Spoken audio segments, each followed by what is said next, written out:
तर मुलांनी का लिहावं?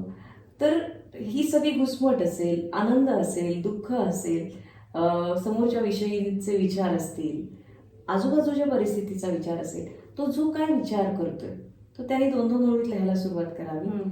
आणि याला जर आपण काव्याचं स्वरूप दिलं तर ते स्वतःला वाचायला आवडतं, ते दुसऱ्याला ऐकवायला आवडतं. म्हणून माझा थोडा अट्टहास असतो मुलांनी लिहायला पाहिजे. आणि याच्यासाठी मी माझ्या मुलांसाठी खूप छोटे छोटे प्रयोग करते.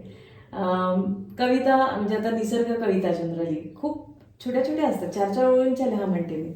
पण मग ते फील येण्यासाठी काय, तर श्रावण महिना सुरू झाला की आम्ही साई टेकडीच्या आसपास जातो, अशा हिरवे. मग मुलं म्हणतात मॅडम आम्हाला नाही येत लिहिता. म्हणलं अरे ते बघा, छान वाटलं, दीर्घ श्वास घ्या, काय वाटतं डोळे बंद करून विचार करा आणि तुम्हाला जसे शब्द सुचतील तसे लिहा.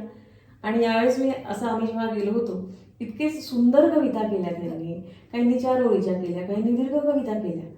म्हणजे असं त्याच्यात मग काही मुक्तछंदातल्या आहेत, काही अलंकारांचा वापर केलेला आहे.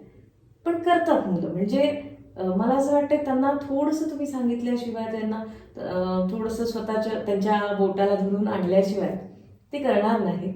आणि असे छोटे छोटे प्रयोग आम्ही घेत असतो, म्हणजे मी तरी घेते.